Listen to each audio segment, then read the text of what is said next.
inangan agam tuhangan muda. Mungkin ni bak tepuknya gore no pertemuan. Karena ulun tua lemuh lagi na. InsyaAllah minapa yang umum dari Tuhan. Tengoklah injahan bertemu-temu. Bak urusanin uke menyena umu ulun tuan.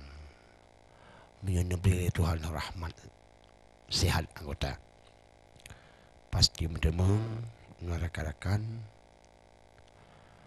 Menanyangka kebiasaan. Hai saudara, insyaAllah. Mudah-mudahan gure-gure ulun tuan yang kandengi balik kaca kamu laki maah barakan mungkin ni bak tepuknya wahirakan lun hana urung telefon karena tibuk lawina hana matalah wahai sumalun tengok rakan lun pasti mudah-mudah alhamdulillah naberi Tuhan inangan agam balik tabah menyona apa yang umum naberi Tuhan tengoklah injan pasti mudah-mudah bak urotanin uke bak zim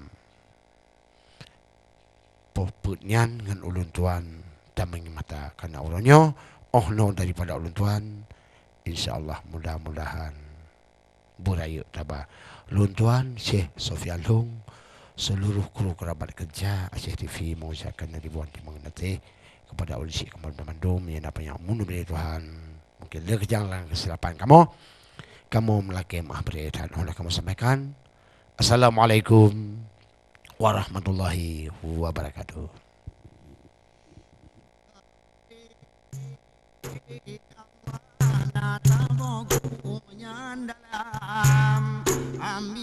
Dalam bismillah